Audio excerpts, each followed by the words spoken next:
we're now inside the raw material intake tower, which you can basically explain as the raw material junction, because all the raw material come from different areas and get conveyed to the factory side of the plant.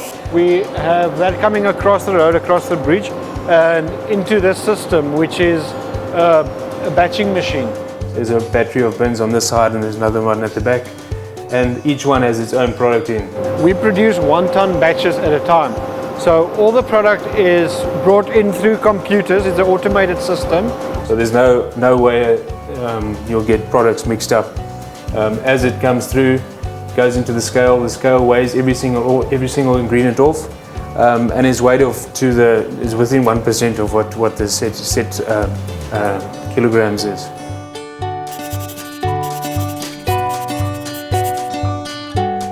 So after the product has been batched, it would then go into the milling section. This is where the raw material is refined and milled.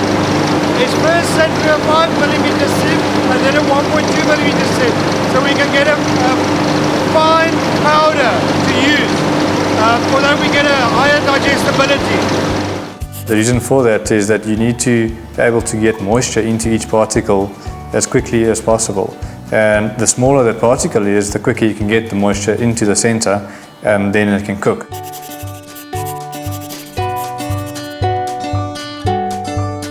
The extrusion area is the heart of the factory.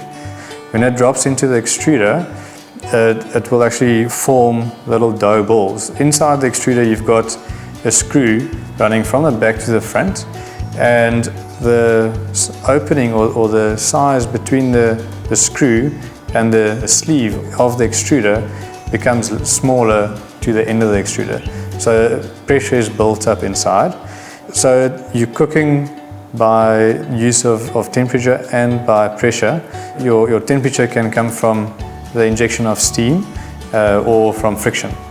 Now, inside the extruder, things happen quickly. From when the product enters until it exits on the end, it's only 30 seconds. But we can cook the product well in there because of the high pressures. Temperatures typically between 130 and 160 degrees, but it's still amazing that it can cook so fast. But that is obviously the Americans have developed this over years, so it is one of the best pieces of equipment that is available out there. And the whole thing about using Wingy equipment is that it does allow us to cook all our products at the right temperatures and at the right times, which is optimum for pet food. As you can see, we have a fully automated system where our operators can at any given time see exactly what is going on in the system with regards to pressures, temperature, everything that's important to get a high quality product and to ensure that every single pellet is the same. And here at the end, the kibble is formed by little holes and blades that cut it. So you can see the kibbles coming out here from the bottom. They are quite hot, soft, and also quite tasty.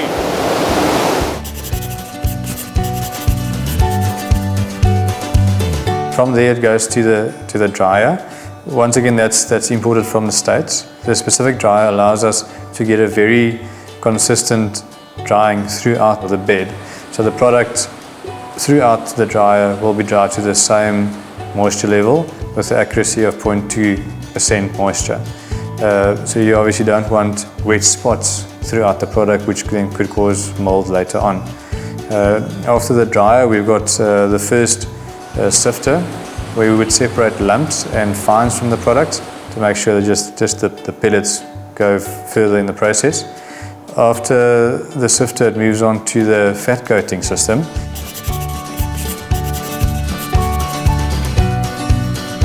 The system behind me is the fat coating system, where we coat the product in a nice, tasty, palatable layer of fat. We know exactly how much fat goes onto the product because it's an automated system. So we can set it so the amount of fat on the product is exactly what we're saying on the packaging.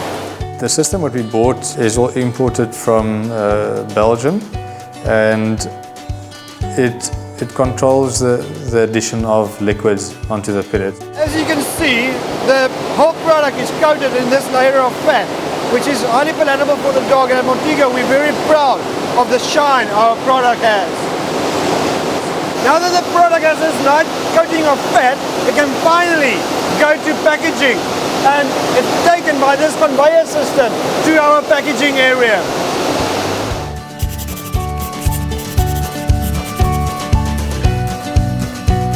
We're now at the cooler where our product comes over the line hot from the manufacturing side, and we need to cool it to a temperature where we can pack it. We're cooling it to an ambient temperature so that it won't sweat in the packaging, so that we know that we won't get mold in the market. So here we actually have a metal detector. This can detect a metal, ferrous and non-ferrous, up to 0.2 millimeter in size to ensure that there's no metal pieces in our product. Also, this is our final sieve, where we make sure that only the right size pellets end up in the packaging, and any unwanted pieces of plastic or any other contaminants are also taken care of and taken out of the product. So this is really the final moment where our product is packaged into Montego packaging. Not once during our whole manufacturing process is the product touched by the human hand.